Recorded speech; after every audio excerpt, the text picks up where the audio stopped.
जाति का सवाल कोई नया नहीं है। जाति का सवाल बहुत पुराना है। मैं उन बातों में नहीं जाना चाहता हूं।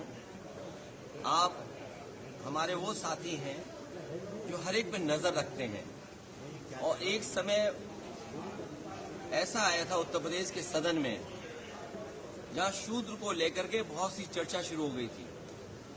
और मुझे याद है कि मैं जब मंदिर के दर्शन करने गया तो कुछ ऐसी ताकतें हैं समाज में, वो नहीं चाहते थे कि मैं हवन पूजन करूं।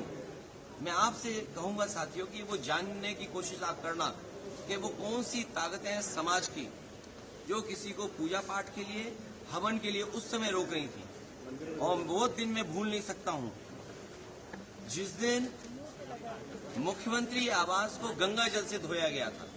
मुझे कोई आज समझा दे, कोई जागरूक समझदार इंसान मुझे ये समझा दे कि किसी मुख्यमंत्री के घर को गंगा जल से कैसे साफ किया जा सकता है। मैंने लोकसभा के चुनाव में मैनपुरी में देखा कि बहुत सारे लोगों ने प्रतिमा को धोया था।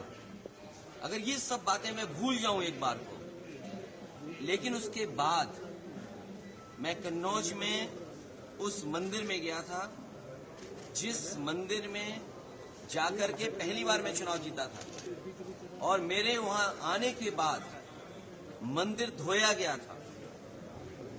सोचिए, आप कल्पना कर सकते हो, जब आप चंद्रमा में जाना चाहते हैं, इलेक्ट्रॉन्स की बात कर रहे हो, डिजिटल इंडिया की बात हो रही हो, विश्व गुरु, अमृतकाल, विकसित भारत, और आप गंगा जल से धोएंगे मंदिर को।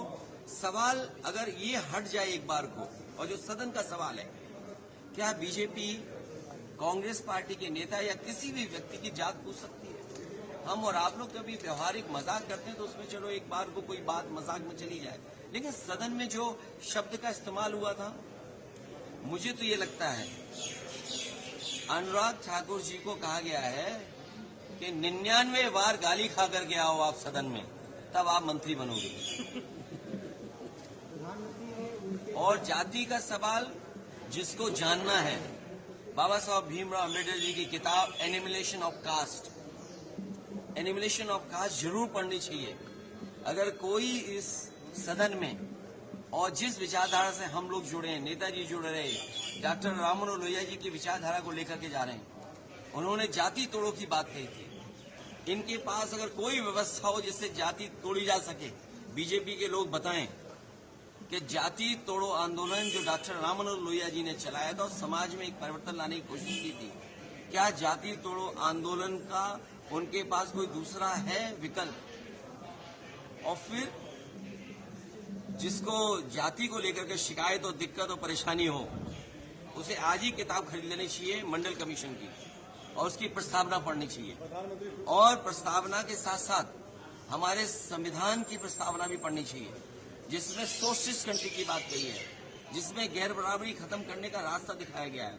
और जाति के आधार पर ही आपको आरक्षण क्यों दिया है? आरक्षण इसीलिए दिया कि हम जाति के आधार पर हम गरीब हैं। तो अगर ये मांग हो रही है कि जाति जनगणना हो तो कोई गलत नहीं है। हमारे बहुत सारे फैसले और बहुत सारी नीतियां तभी अच्छी बनेंगी जब जाति जनगणना हो जाए और समाज को ये पता लगे कौन कितनी आबादी का है, उसको उस हक और सम्मान के साथ उसको उसमें मिल जाए। और सबसे बड़ी बात है, भारतीय जनता पार्टी के लोग घबराए हुए पीडीए की लड़ाई से। ये पीडीए से घबराए हुए हैं, क्योंकि एनडीए को अगर किसी ने पटका है तो पीडीए ने पटका है। और जो लोग कहते थे एम बाई गठबंधन, एंड हमारे पीडीए ने एम बाई को हराने का काम किया है। इसका जवाब उनके पास नहीं है। प्रधानमंत्री